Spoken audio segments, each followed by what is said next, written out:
हम आपको राजस्थान के हनुमानगढ़ टाउन लेके चलते हैं और यहाँ से हम चलेंगे डंडेला गांव, जो कि नोहर तहसील में बसा हुआ है।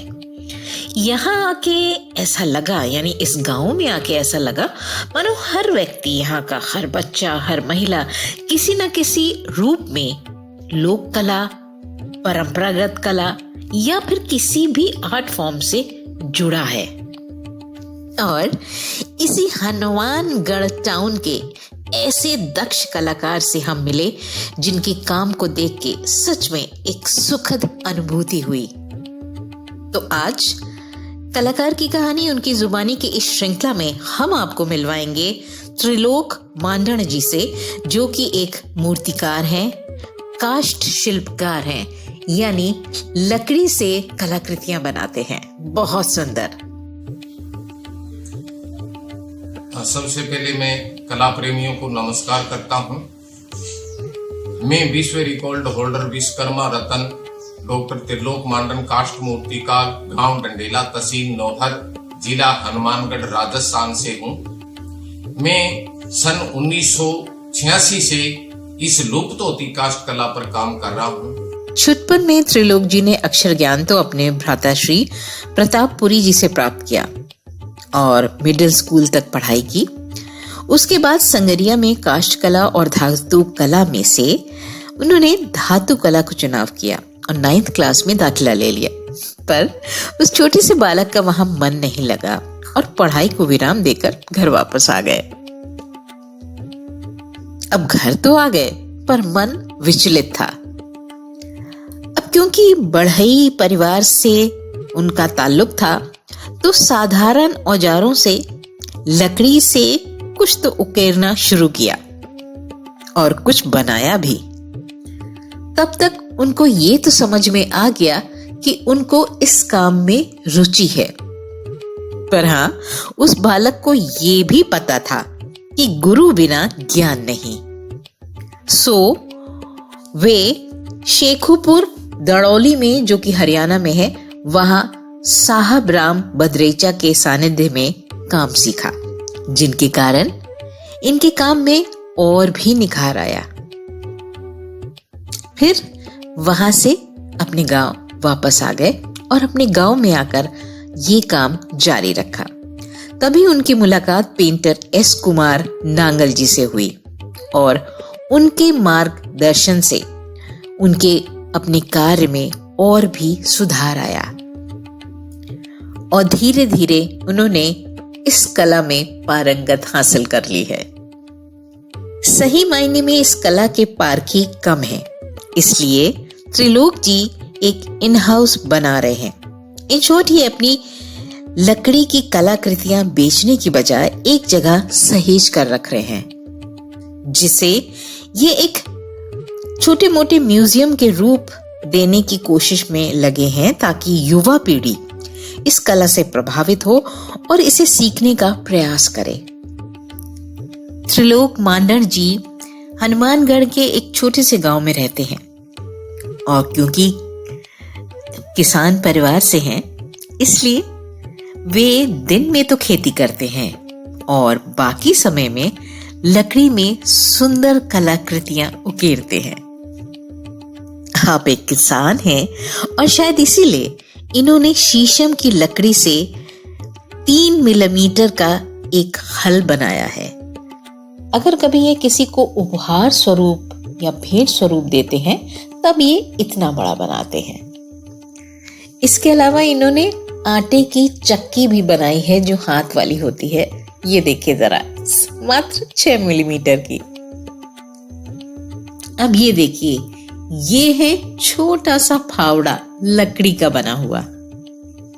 और अब एक और नायाब चीज, रिंग यानी अंगूठी, मात्र 4 मिलीमीटर की। आज अपनी कला और कौशल की बदौलत अब तक त्रिलोक जी को देश में कई विख्यात पुरस्कार प्राप्त हुए हैं। सन 2018 में आपको विश्वकर्मा रत्न से सम्मानित किया गया। 2019 में the legend of Subhash Chandra Bose राष्ट्रीय अवार्ड मिला। वहीं मुंबई में ग्लोबल रत्न अवार्ड से भी सम्मानित किया गया। आपका नाम great Indian book of records में भी नाम अंकित है। इनकी शिल्पकारी की कुछ विशेषताएं हैं और वो ये कि ये साधारण हाथ के औजारों का ही इस्तेमाल करते हैं। ये ना तो कभी किसी इलेक्ट्रिकल मशीन का प्रयोग करते हैं और ना ही किसी भी चिपकाने की वस्तु का इस्तेमाल करते हैं अपनी कलाकृतियों में। और दूसरी बात, इनकी बनाई गई मूर्ति या कलाकृति में कोई भी आपको जोड़ नहीं दिखाई देगा, ना मिलेगा।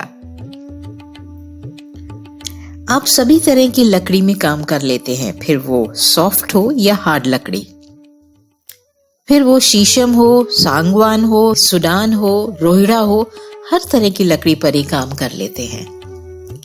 अभी हाल ही में इन्होंने अशोक का चिन्ह काष्ठ में उकेरा है, जो कि 93 सेंटीमीटर लंबा है और 70 सेंटीमीटर इसकी चौड़ाई है।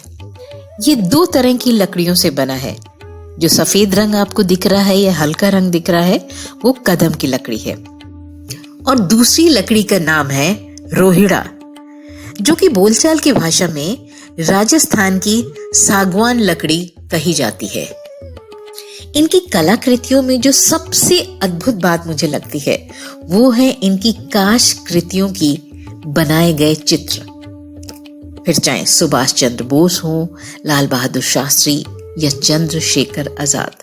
मुझे नाम लेने की जरूरत नहीं है, आप स्वयं देखिए, आप स्वयं पहचान जाएंगे ये किस इंसान की या किस महान हस्ती की ये पोर्ट्रेट है।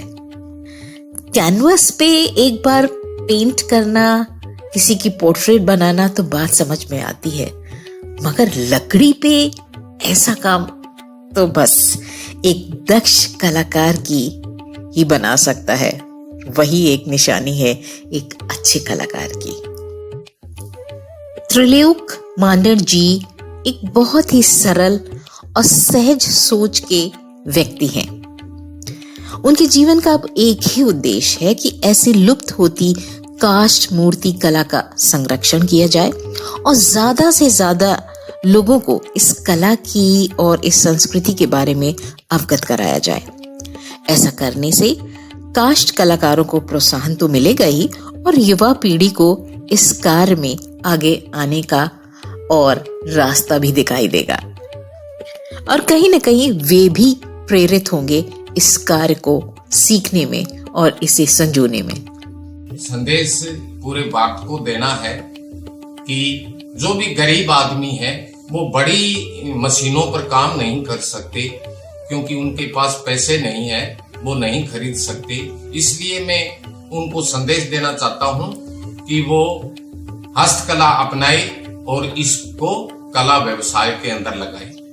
इसमें हस्तकला में मजदूर को बहुत अच्छा रिस्पांस मिलेगा और अच्छी मजदूरी मिलेगी और कहीं जाने की जरूरत नहीं है, घर बैठे ही अपना काम कर सकते हैं। आप भी यदि हमारे पूर्वजों की इस काष्ठ कला के बारे में जानना चाहते हैं, सीखना चाहते हैं या फिर वर्कशॉप कराना चाहते हैं तो आप सभी का बहुत बहुत स्वागत है। किसी भी तरह जानकारी के लिए हमारे दिए गए मेल आईडी पर संपर्क कीजिए या फिर व्हाट्सएप पर संदेश भेजिए। बहुत जल्द हम एक नए कलाकार को लेकर आपके समक्ष होंगे। तब तक के लिए नमस्कार।